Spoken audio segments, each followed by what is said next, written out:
Yo ho ho! Movie Mystics, what's good? I think that's the new intro for like every video I do, shorts and everything else. Um, Live, shorts, lives, whatever. Yo, Movie Mystics. So today we are going to go through these Fantasia announcements. So if all goes according to plan, I will be spending at least some time in Montreal from July 20th to August 9th covering Fantasia Fest. So that means I'll basically be schmoozing with people, by night, go to McGibbon's, have a point, talk to people in the industry, try to level up, advance myself, as we do, try to be enterprising people. But I'll also be watching lots of movies, of course. So I'll be, you definitely want to check out my Letterboxd to get hit to all that. You want to go to right here, Movie Mystic, right there, and you're gonna find. So this is kind of what I've been up to lately. Some John Woo stuff. Once Upon a Time in China, Big Time Gambling Boss. Ooh, good stuff. I have Fantasia lists out of here. Yeah, here we go. I don't have my TIFF 2002 list up, but I have my Fantasia one up. That'll happen soon enough. See, I rank them, I review them, I rank them, then I record it and put it on YouTube. And I haven't done it yet for TIFF. There's still one more thing that I had to post, but anyways, that's another topic for another time. So, what I did last year, and what some of you seem to enjoy, and what I certainly enjoyed putting together, was reacting to the announced films and events that are occurring at Fantasia Fest this year. It's a lot of fun. I'll be watching movies, doing interviews, choosing with people, and I'll bring you all this stuff on YouTube and more. So make sure you follow me on Instagram and Twitter at movie_mystic. And feel free to join the Facebook group too. I'll certainly let you in, Mystic and Severe. And please sub to this channel, slam that like button, share it, tell your friends, tell your enemies, tell everybody that I'm out here doing the thing, doing the movie swag. So, I'm about to react. Here I am being distracted with text. Oh my. Anyways, so Fantasia, I'm going to read all this and it'll be fun. So Fantasia announces a blistering first wave of titles for its 127th, sorry, 127th. It's 27th edition. This guy is constantly has movies in Fantasia. I figured how to say his name. We're going to get to it soon. I'll talk about that soon. So a spotlight on South Korean cinema. Always. A Canadian Trailblazer Award for underground legend Larry Kent. Cool. And world premieres of new works from Larry Fessenden, Xavier Jen Wexler, Jared Bosch, Addams Family, and Victor Ginsburg. Plus international premiere of Tsutomu Hanabuso's blockbusters Tokyo Revengers 2, Part 1 and 2. Headline the first wave of titles announced for Fantasia's 27th edition. Okay. Cool.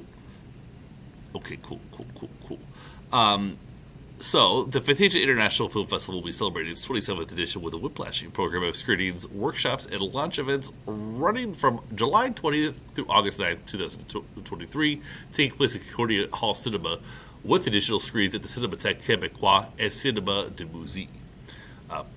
I have not been to Cinémathèque Québécois, or have no memory of it, but certainly Cinéma de Musée and Concordia Hall Cinema can vouch for them, love them, great stuff.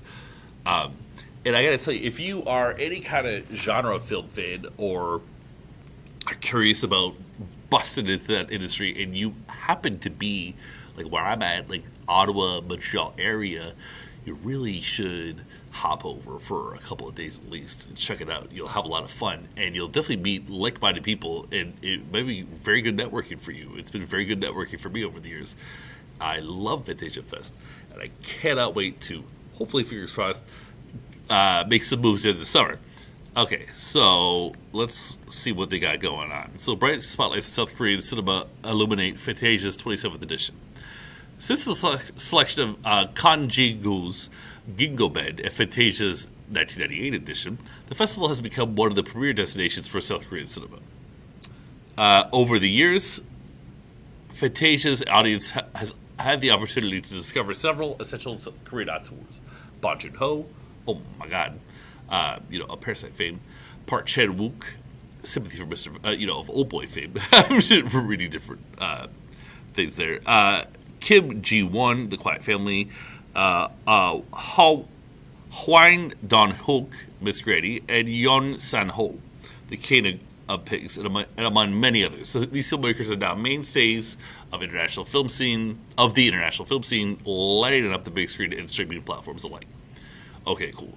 So I had a professor this term who was really good at pronouncing accents from faraway lands and indigenous ones too, and I really admired it. And I'm making an effort to get better at it. I always point out that I'm horrible at it, but why does that have to be the case? Why settle for that? So I'm thinking Bong Joon-ho. When I see that at Park Chan-wook, what's really cool is I saw both of them at TIFF. So and I haven't seen. I don't know. I'm not really familiar with these other filmmakers, but I probably should be, or maybe I am. But their names aren't ringing any bells for me right now. Anyways, that's my little interjection for that. Love South Korea, super cool. And okay, here's this guy. We can talk about that for a second. Okay, so, so all right, let's see what it says. Celebrating 60 years of diplomatic relations between Canada and the Republic of Korea, the Fantasia International Film Festival, in collaboration with the Korean Cultural Center Canada and the Cinémathèque Québécois, is proud to showcase this unique national cinema. The festival emphasized the vitality of current works and the versatility of South Korean creators who work in a multitude of genres ranging from action to art house, breathtaking thrillers to outlandish musical comedies. The festival will also present a retrospective highlighting several significant works that led to the revival of Korean cinema in the 2000s, an effervescence that hasn't stopped since. Awesome. I love it. Fantasia will host the North American premiere of New Normal by Jean Bum-Chic, a cynical and timely one-man horror anthology. The festival will also host the Canadian premieres of Anton Jin's period acupuncturist thriller The Night Owl, the violent and boisterous The Roundup, No Way Out. Okay, cool. By Lee San-hon, featured Don Lee once again. The 4K restoration of Jin Jae-eun's coming-of-age Take Care of My Cat, and a screening of The Unmissable The President's Last Bane by Master Im San-so. More titles will be announced soon. Cool. Great. So the Roundup, No Way Out. So the Roundup, I'm pretty sure this is a sequel to a movie that played at Fantasia Fest, and I reviewed. So this dude, I wanted to talk about it. Ma Dong-seok, who was in the Eternals. This is why he's chilling in front of some Disney pics. He's like always got a movie in Fantasia. There was the Roundup last year, and then he was also in Train to Busan, very cool. And then he was in. He was in The Cop, The Gangster, The Devil in 2019, which I loved, like a 5 out of 5 almost. I think I got a 4.5 out of 5. Probably deserved 5 out of 5. And then the Roundup, but it's still cool, kind of propaganda, but what are you gonna do? And so you got the propaganda sequel that's still it's alright, but you know. And I just wanted to say about Train to Busan that if you peep my Instagram, you will find a text interview I did with the South Korean director of this film, San Ho Yeon. So you're gonna have to creep my Instagram for that because it was a little while back. So I really enjoyed checking out this poster yesterday. think it's very cool, and you can see it's basically the thumbnail, different different aspect ratio or whatever, different dimensions, I should say. But yeah, that's the idea. I think it's super mythical, and yeah, it's not a dragon though, or an alien. It's like a cat. It's a mythical cat. I like it. I like it. In recognition of the spotlight, this year's poster was created by Montreal visual artist Donald Caron as an interpretation of the mythical nine-tailed fox, a fantastical creature that appears in the folk tales of East Asia and legends of Korea. Great, cool, good to know that. Good to know that. Fear runs Lovely Dark and Deep. Lovely Dark and Deep is the hotly anticipated directorial debut of Teresa Sutherland. Oh, very cool. Screenwriter of The Wind and a writer on Midnight Mass. Oh, damn. Okay, let's study. I gotta react to that. So I interviewed Teresa. It was very nice to also meet her again, out of character. You know, when we're doing streams and interviews and all that, you know, persona time. But I got to see her at a party too in Toronto in 2018. Very nice lady, very talented writer. And so The Wind I've seen, but Midnight Mass I have not seen, but I've heard very good things, and I did not know she was a writer on the Midnight Mass. So lots of interesting little tidbits here, and that's fantastic. She is directing a movie. She's very intelligent and talented, so good for her. So, laced with stunning visuals, this ominously beautiful, deeply frightening nightmare is anchored by a captivating lead performance from Barbarian's Georgina Campbell. Campbell plays a park ranger in an isolated forest outpost, the site of multiple mysterious disappearances, and she is played by visions blending the past and present with something even more sinister. This transfixing film oozes an immersive fever dream atmosphere, also starring Nick Brood, Wei Ching-ho, and Edgar Moraes. Okay, world premiere. Cool. Oh, I'm very excited already. That's fantastic. It expresses a spectacular reinvention of vampire lore, Empire 5. Or V. I can't really tell. Anyways. A disaffected student follows an invitation to join the elite and finds himself forcibly transformed into a vampire, joining a supernatural ruling class who exercise an anonymous dictatorship over humans. Okay, so we're taking like InfoWars stuff and sort of literalizing it. And it's satirical. I know. Because Fantasia Fest is going to be putting out BS like that. Celebrated Russian-American director Victor Ginsburg. Oh my. Now it's getting spicy. Demonstrates a striking visual imagination, perfectly complementing a story that reinvents nearly every aspect of vampire lore in clever and fantastical ways. This is the matrix of vampire cinema. Years in the making, Empire 5 is both next level, or V, whatever. It's both next level. Oh no, it probably would be Empire V.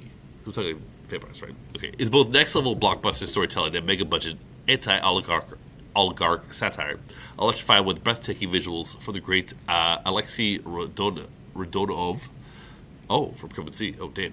Co-starring, Come and See is like, you know, one of the great World War II films. Co-starring Miran Vidorov, a.k.a. rap star Oxymoron, whose anti-war benefit concerts led the Russian Justice Minister to condemn him as a foreign agent. Interesting. Empire V has been banned by Russia's Ministry of Culture, ensuring that the citizens of its home country may never see the film. For now, at least. Who knows, right? And that's kind of crazy. Anyways. Sounds kind of cool, huh? There was one Russian movie that played at Fantasia in 2018. It was very confusing. I don't remember what it was called because I didn't write my reviews back then. But hopefully that's cool. And there are plenty of cool Russian movies, yo. Alright, let's see what this is. The Tokyo Revengers saga reveals higher stakes and loads of emotions. Yeah. Takemichi gets another blast from the past when his beloved Mio perishes again before his eyes in a freak accident. Or was it? Takemichi must go back in time to save her and find out how his involvement with the Tokyo Maji gang ruined his life once more. Nothing can prepare you for this amount of action, suspense, and emotion. Tokyo Revengers 2 Part 1 and Tokyo Revengers 2 Part 2. I'm very confused. Bring to the big screen. So I guess there was a movie before this. And it's a two-parter, but it's a sequel. Okay. Yeah, but I had to look more into this, further into this. Director Tsutomu Hanabasu surpasses himself with 2 riveting new chapters in this beloved saga, whose legions of fans break Japan's box office on every occasion. Great. Come see this acclaimed manga turned anime in its ultimate incarnation as a star-studded live-action juggernaut. All right, fantastic. It's cool to see what's hip in Japan. I've learned that, like, Takashi Miike is, like, the Joe Obvious name to drop. I interviewed a Japanese director this year, and you just gotta dig deeper, man. You gotta know what's going on in Japan. Japan's cool. Okay. A heartbreaking time-bending masterpiece of speculative science fiction, Aporia.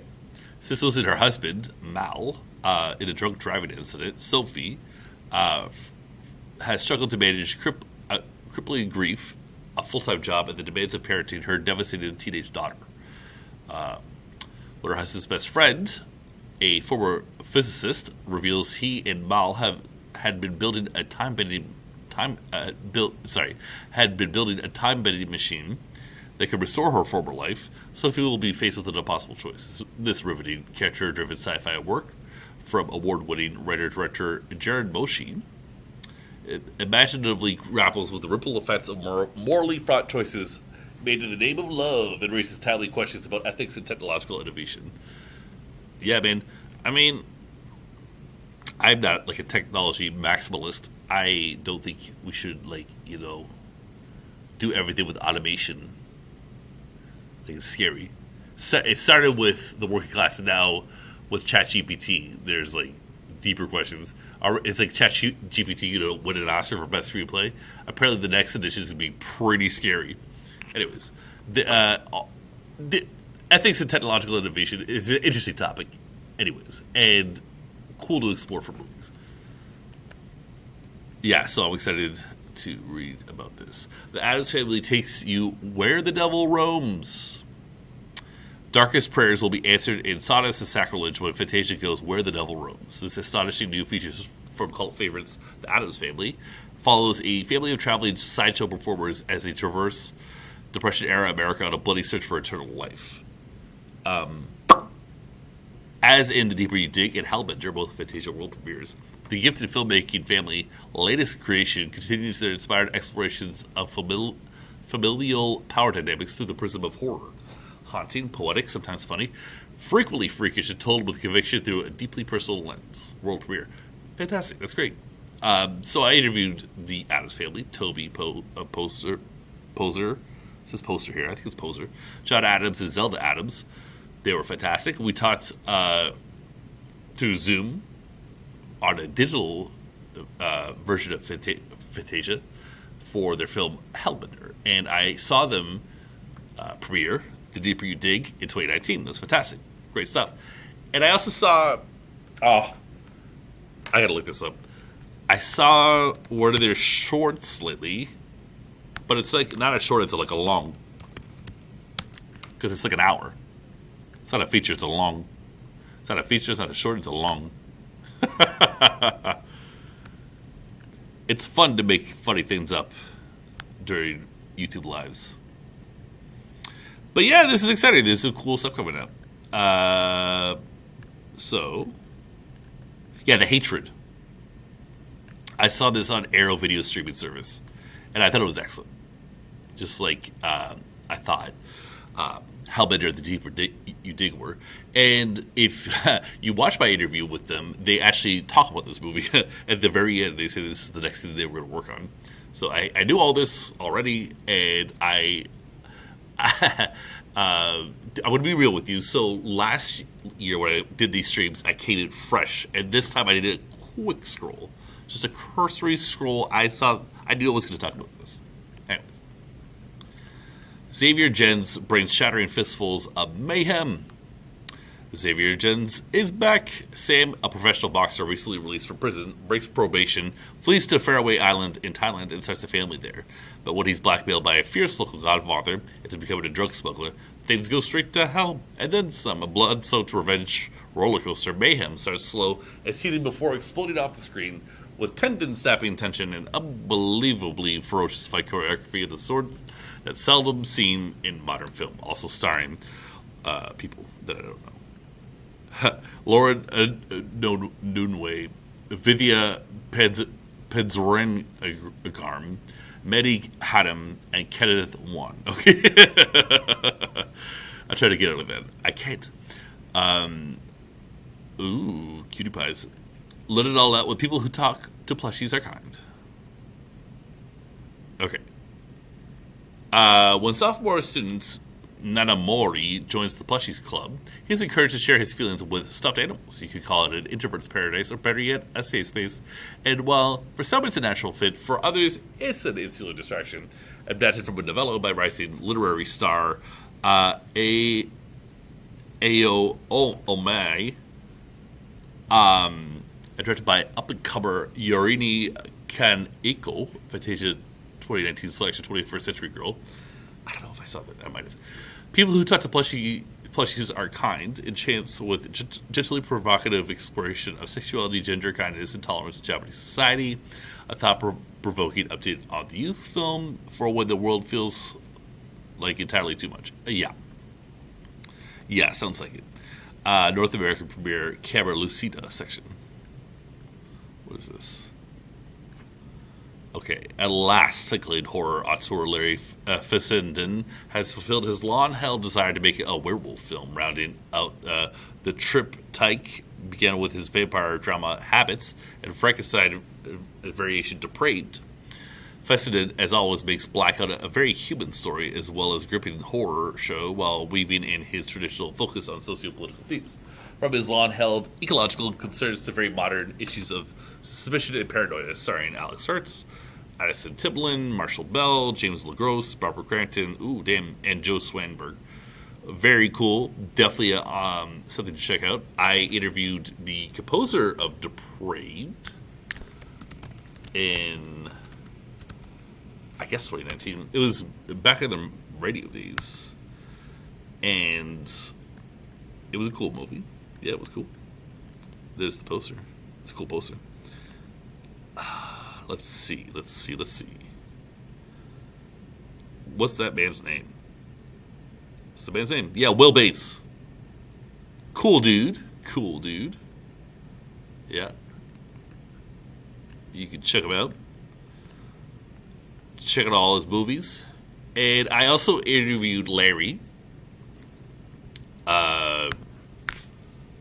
for a movie. It was like, what was it?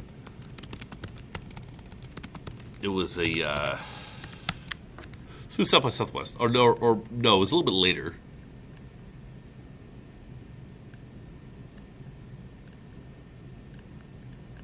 Yeah, it's not great.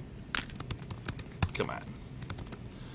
The movie played at South by Southwest, but then I didn't do it through South by Southwest. It was so annoying.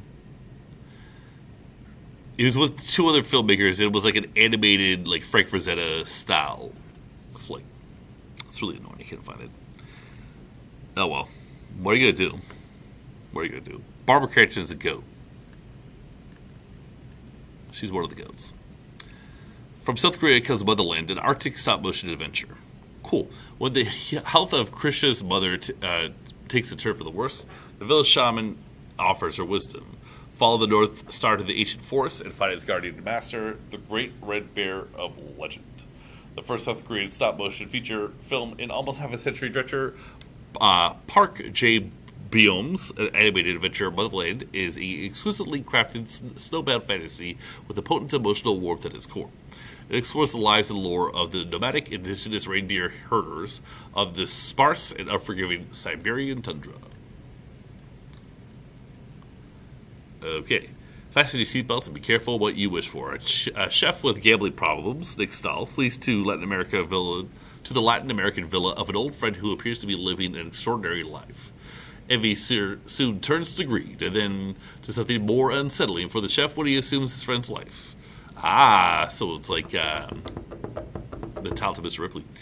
Hitchcockian edge-of-your-seat descent into moral compromise with generous servings of dark humor, shock, and surprise. What you wish for is the gripping sophomore feature of writer-director Nicholas Tomney, who did The Perfect Host. Grounded by a career best from Stahl, the film co-stars Tamsin Topolsky, Randy Vasquez, and Penelope Mitchell for the producers of The Florida Project. Oh, shit.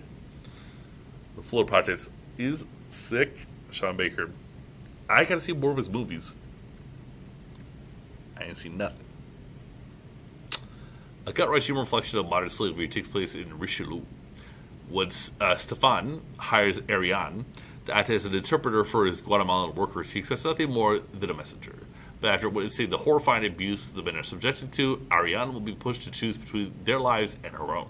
A stunning debut feature from Quebecois director Pierre-Philippe Javenet, Richelieu delivers a raw and emotional portrait of a system in which we are complicit unless we are willing to bear the cost of standing up for justice. Nice. Supernatural power. Here's another section. A nostalgic supernatural road trip leads to Daughter of the Sun.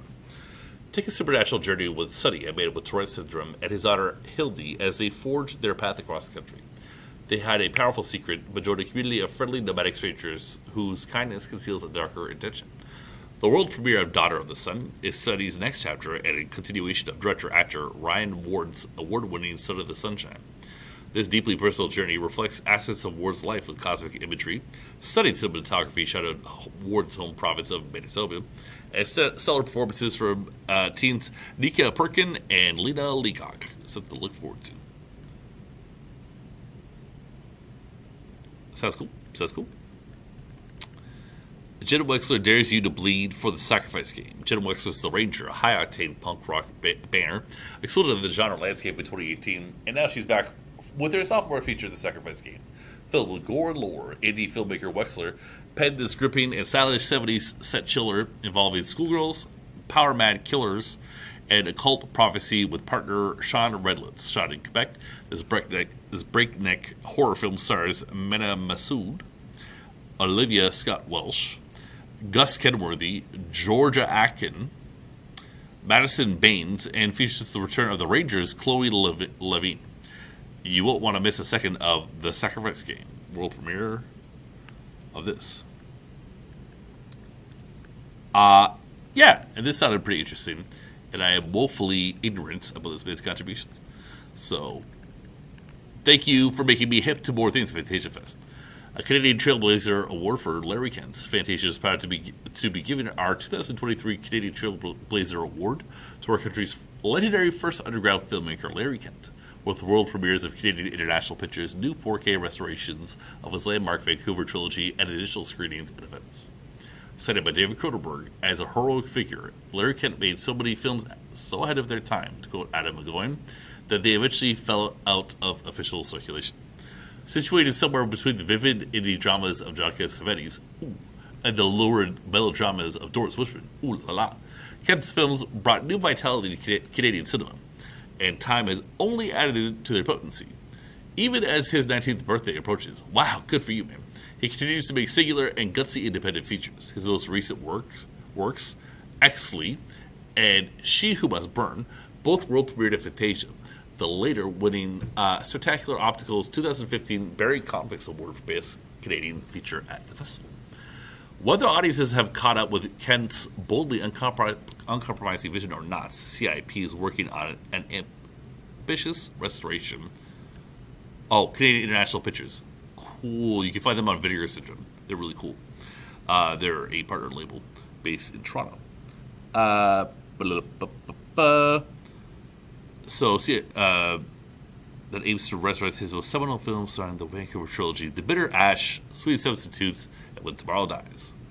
I should check this out. Maybe they're on the NFB site. I don't know.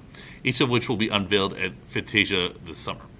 The original camera negatives for all three films have been newly scaned 4K and restored by CIP, giving these enduring works of underground Canadian cinema a chance to be discovered and rediscovered by adventurous cinephiles.